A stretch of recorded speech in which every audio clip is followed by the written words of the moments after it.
ეხლა გეტყვით ჩაკაფულის ფორმულას. მოკლედ, ყოველ წელს მზარეულების ცხოვრებაში არის ეს რაღაც ერთკვირიანი მონაკვეთი, სადაც ყველა ვარიანტში გიწევს გააკეთო ეს კერძი. წლიდან წლამდე, ყოველ წელს. ბოლო 15 წელია გამორიცხულია, რომ ეს კერძი არ გავაკეთო. და ფაქტი ის არის, მოკლედ ჩაკაფულის კეთება, ეს თქვათ, ტრადიცია. კლასიკურს გავაკეთებ სავით. სულ ოდნავ რაღაცებს ცოტა სხვანაირად ვიზამ რა. მაგრამ ხოდა ჩაკაფული ბევრს არ ესწავლება ისედაც.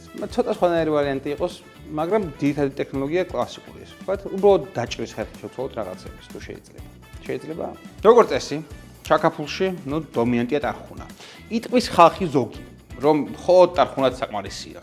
იტყვის ხალხი ზოგი, რომ ტარხუნა და ოხრახუშია საკმარისი. ზოგი იტყვის ქინც რა უნდაო, ზოგი იტყვის ქინძი აუცილებელიაო, ზოგი იტყვის ხახვის რა უნდაო, ზოგი იტყვის ხახვის garaში არ გამოვაო, ზოგი კიდევ ვიღაც იტყვის რომ მწვანე ნივრის garaში არანაირადო, წიწმატისა და კარგაო, წიწმაც რა უნდაო და მოკლედ აი მთელი ჩაკაფულის კეთება არის ეგ რა.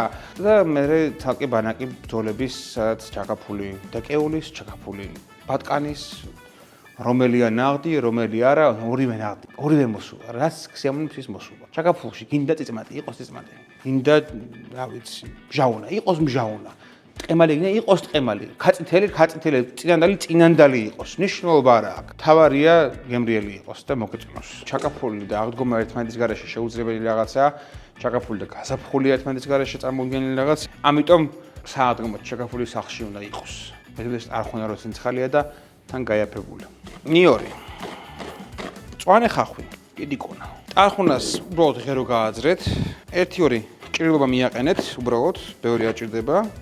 წიწმატი რომელიც მიიჩნევა რომ აუცილებელია უფრო რომ იყოს მაშინ როცა არის ცხვრის და ბატკნის ხორცი, მაგრამ დაკეულსაც შეიძლება. დღეს ჩვენ დაკეულისას ვაკეთებთ, იმიტომ რომ რეალურად აღდგომა ჯერ არ არის და არც ბატკანია მასიურად ბაზარზე შემოსული ჯერ. ოხრახუში. თუ იცით ოხრახუშის სახელი სადან მოდის, დაწერეთ, იმიტომ რომ ძალიან კაი სახელია, ისე შეგს. ოხრახუში, ოხრახუში. ეგეთი სუნიც აქვს, ოხრახუში სუნი აქვს. ფაქტია რომ ქინძის სახელი სადან მოდის არ მაინტერესებს. ქინძია. ამ ეტაპზე დასრულებული არის მწვანელის დაჭრა. აქ მაქვს ჭლეხორცი და პირველ რიგში მეცოდეთ რომ ჭლეხორცი არ არის ჩაკაფულის ხორცი. ჩაკაფულის ხორცი არის ძვლიანი ხორცი, ძვალში არის, ისაც ბულიონის გემოს აძლევს.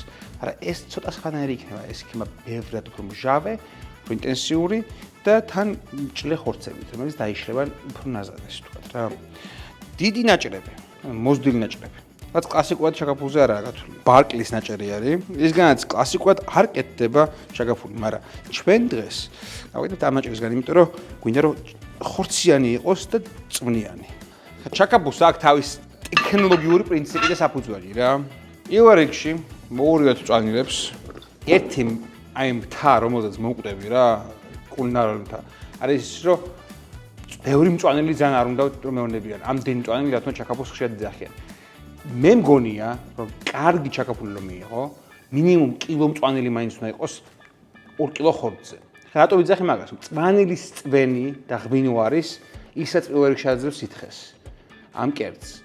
და თუ საკმარისი სითხე არა აქვს, ანუ მწვანელს ისეთი გემრიელი არ გამოდის. წყლის დამატება მიუღებად მიმაჩნია მე ჩაკაფულში. რომ აბანძებს, აწყადებს რა. ამიტომ რა ვიცი, ბევრი მწვანელი მეგობრებო. ერთ მწვანელს ძირზე ჩავყარეთ ხორცები, დავამატეთ ტყემლები, ჩავამატეთ მწვანელი, ჩავპრესეთ, დავამატეთ ხორცები, დავამატეთ ტყემალი, დავამატეთ მწვანელი. ან მარილი ჯობია რომ ზემოდან დააყაროთ, ვიდრე ქვემოდან, იმიტომ რომ პრინციპი რა არის? ზედა ნაწილებს წვენს გამოაცრეს და მე ქვევით წავა მარილიანი სითხე რა.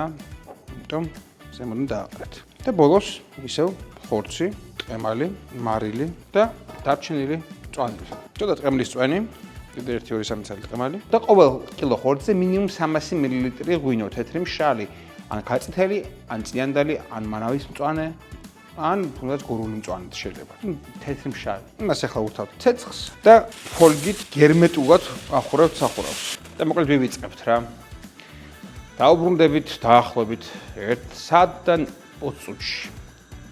დაბა ცეცხლს. ჩაკაფულის წვენი უნდა იყოს ეგეთი ბრიე, არ უნდა იყოს გამჭვირვალე. კარგად წვენი დავასხათ. ჭიჩიაც გადმოვიღოთ. მეორე დღეს ჭიჩია თავში დაიშლება. თავარია ძალიან წვნიანია და თუ დაიჯერებთ რომ ამდენი წვენი მხოლოდ და მხოლოდ არის აღებული იქიდან რომ აქვს წვანილი და ღვინო, ძალიან კაი იქნება. არ დაამატოთ წყალი მეგობრებო. კაი გემრიელი მჟავე წვნიანი ჩაკაფული. შენიშნავი რამაა.